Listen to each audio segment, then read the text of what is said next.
si on a un cheval, ce n'est pas pour avoir une situation de conflit, c'est pour avoir un partenariat.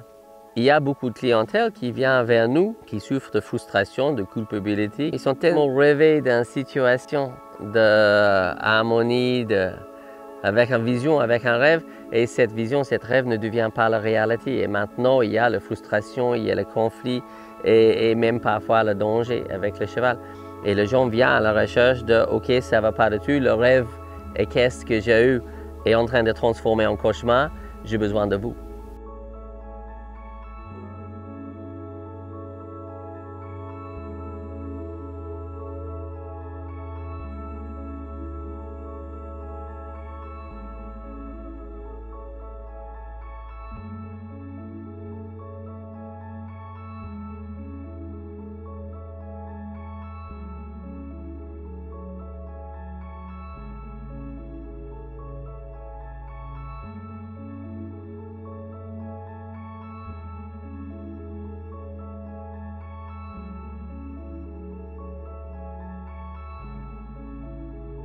Les gens viennent ici, des centaines et des centaines de gens qui viennent ici en stage.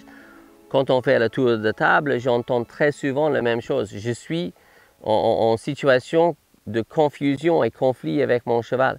Souvent, c'est les choses qui arrivent. Le cheval va avoir entre 6 et 9 ans et ça commence de ne plus aller. Et ça, c'est parce que le cavalier est en train d'utiliser les aides pour obtenir les réponses. Mais il n'est pas vraiment éduqué le cheval de répondre correctement à ces aides. Si on n'est pas en train de travailler avec le cheval et sa nature, c'est sûr qu'on entre dans la confusion, dans le conflit, dans le stress, dans la fuite, dans tout ce qui amène ces situations qui, pour beaucoup de cavaliers, ça amène à une vraie frustration. Une vraie frustration et aussi une vraie peur parfois. Que souvent, le cheval commence à vraiment défendre, il y a la fuite, il y a la défense, il y a la résistance, il y a plein de choses. Et tout ça, ce n'est pas du tout un partenariat. Et ce n'est pas ce que les gens cherchent. Donc, ils viennent vers nous à la recherche de comment je peux avoir une situation de partenariat, une situation avec plus l'harmonie avec mon cheval au lieu d'être dans une situation de conflit, de résistance, de fuite et même une situation parfois de danger.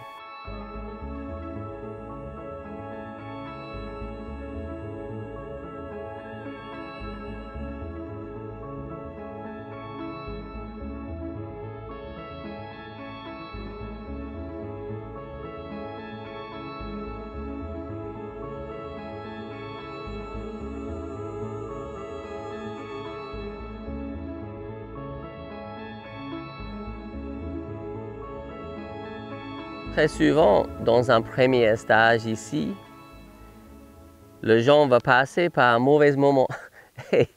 Et je sais que ça va arriver parce qu'il y a un moment où on passe à l'inconsciemment incompétent, à la consciemment incompétent. On réalise, ah, mais en fait, jusque-là, je n'ai rien compris par rapport à cette pauvre animal.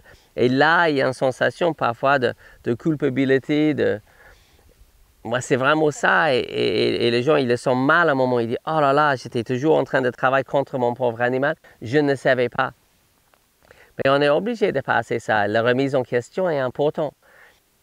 Quand on est dans une communication mutuelle, la sensation et donc la passion et qu'est-ce n'est plus du tout le même.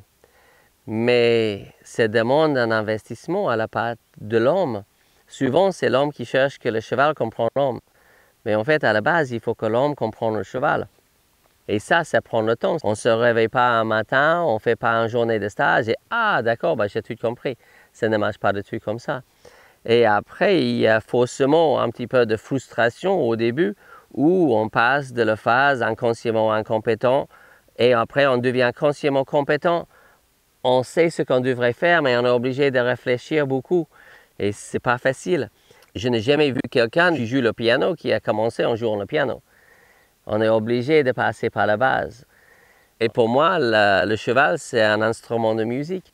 Il faut apprendre à jouer avec cet animal. Il faut apprendre comment faire ça correctement et ça demande la répétition jusqu'à ce que ça devienne une habitude. Et quand on a les bonnes habitudes, on a des bons résultats. Mais on ne peut pas développer une habitude en une fois. C'est pour ça qu'on ne peut pas faire l'éthologie 3 fois par semaine. On ne développe pas les bonnes habitudes en faisant quelque chose une fois. On développe les bonnes habitudes en faisant des choses tout le temps. c'est là où on peut séparer l'homme qui monte un cheval et l'homme du cheval.